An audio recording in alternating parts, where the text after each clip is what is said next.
नमस्कार, ज्योतिष कट्टा में आप सभी का मैं स्वागत करती हूँ। आज हम देखेंगे तमाल पत्र के बारे में, जिसे हम तेज पत्ता भी कहते हैं। ऐसे ये तमाल पत्र के बारे में मैंने पिछले एक वीडियो में एक उपाय भी बताया था जो निगेटिविटी से रिलेटेड थी। तो वो चीज़ मैं फिर से आपको एक बार रिमाइंड कर देती हूँ।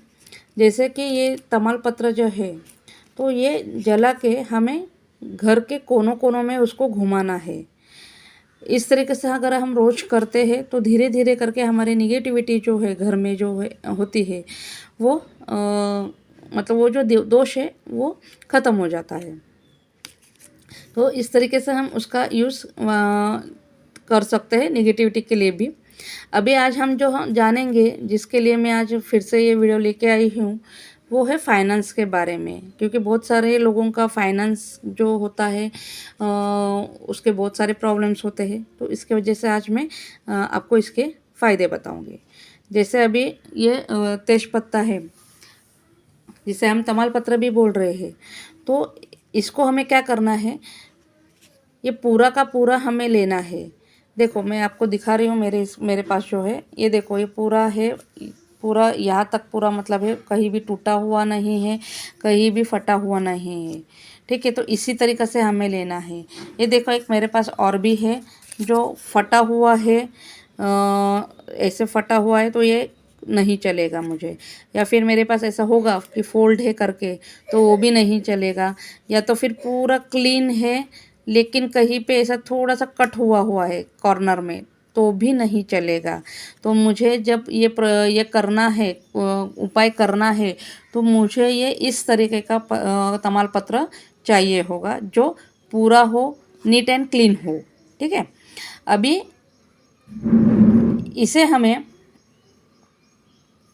इसी तरह से, मतलब इसी तरह से पत्ते के स्वरूप में ही हमें हमारे पॉकेट में हम इसको रख सकते हैं, हमारे तिजोरी में भी रख सकते हैं, या तो फिर हमारे कैश बॉक्स में भी हम ये रख सकते हैं। दुकानदार भी ये चीज़ कर सकते हैं।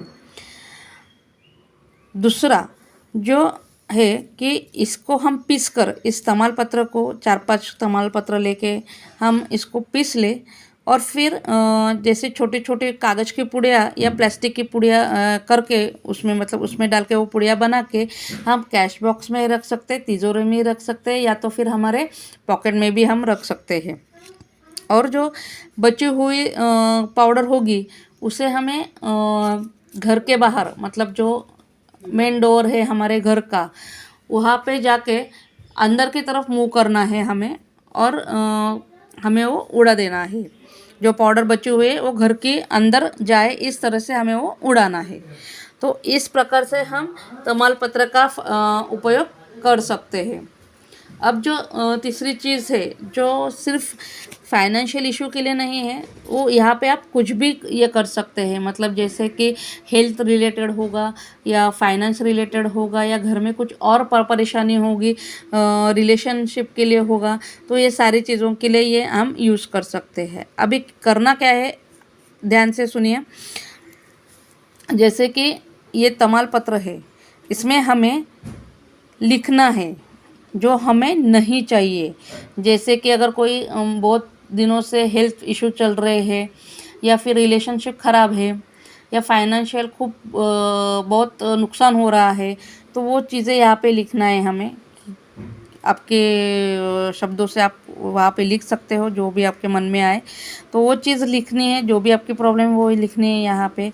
उसके बाद इसको हमें जलाना है, और जला के उसको फूंक मारना है। तो इसलिए जो भी जिस पे भी जलाएंगे, मतलब थोड़ी सी बड़ी हम उसमें प्लेट ले सकते हो, जहाँ पे ये रख के उसको जला कर हम अपने विंडो से या गैलरी में जाके फूंक मारना है इसे। तो इस तरीके से अगर हम करते तो, और ये चीज़ हमें पूर्णिमा के दिन करना होती है। क्योंकि जैसे कि पूर्णिमा के दूसरे दिन से जो चांद होता है वो धीरे धीरे कम होता जाता है, वैसे ही हमारी जो प्रॉब्लम्स है वो भी एक एक करके कम होती जाएगी। तो इसके वजह से ये जो चीज़ करनी है जो हमें नहीं चाहिए, वो पूर्णिमा के दिन ही करनी है। अब जो दूसरा होता है, अमावस्या के दिन हम इसको इस्तेमाल करेंगे। उसमें फिर से हमें लिखना है, लेकिन इस बार हमें ग्रीन पेन से लिखना है, क्योंकि हमें जो चीज़ चाहिए वो जल्दी जल्दी मिले, इसके लिए हम ग्रीन पेन का इस्तेमाल यहाँ पे करेंगे। हम क्या करेंगे, इस पे हमें जो चाहिए, फिर हो हेल्थ इश्यू के लिए हो, रिलेशनशिप के लिए हो, फाइनेंशियल हो, और जो कोई भी आपकी विश हो, उसके लिए हम यहाँ पे लिखेंगे, वो भी ग्रीन पेन से। अभी उस पर हम लिखेंगे, उसके बाद उसको जलाना है और फिर से हमें या तो विंडो से या गैलरी से उसको फूंक मारना है। तो इस तरीके, और ये चीज़ हमें अमावस्या के दिन करना है। तो इस तरीके से अगर हम कंटिन्यू अमावस्या और पूर्णिमा में जब ये करेंगे तो हमारे वो चीज़ें कंप्लीट होती जाएगी, और जो चीज़ नहीं चाहिए वो हमारे घर से निकलती जाएगी। तो इस तरीके से हमें इसका उपयोग भी हम कर सकते हैं। अभी एक बात याद रखनी है, जो बात ये है कि जैसे कि जब हम फूंक मारने जाएंगे तो हवा का रोक कहाँ से है वो हमें पहले चेक करना है, क्योंकि बहुत बार ऐसा होता है, जैसे कि मैं पोस्ट और वो लिखती हूँ तो बहुत सारे लोगों का कमेंट्स रहता है कि मैडम ऐसा हो गया कि हवा के रोक से गंदा, मतलब घर में ही सब उड़ के आ गया। तो डरने की ज़रूरत कुछ भी नहीं है, क्योंकि ये हमारे गलती के वजह से हुई चीज़ हुई होती है। तो इसके लिए वो इतना ध्यान ज़रूर दीजिए कि हम जब फूंक मारने वाले हैं तो हवा का रोक देख लेना है, तो इसके वजह से वो अंदर नहीं आएगा।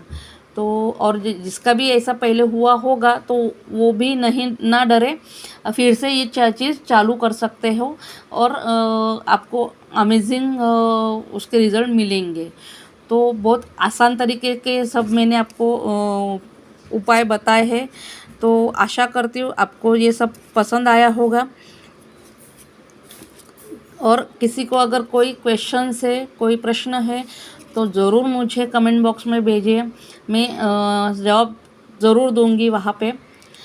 तो आज तक, मतलब अभी मैं जितना कहा है वो आप ज़रूर फॉलो कीजिए, मैं इस पर पोस्ट भी लिखूँगी, तो जिससे अगर किसी को पढ़ना है तो वो भी वहाँ पे, मतलब मुझे आप कमेंट बॉक्स में भेज दीजिए, तो मैं आपको शेयर ज़रूर करूँगी। तो आज यहाँ तक ही, धन्यवाद।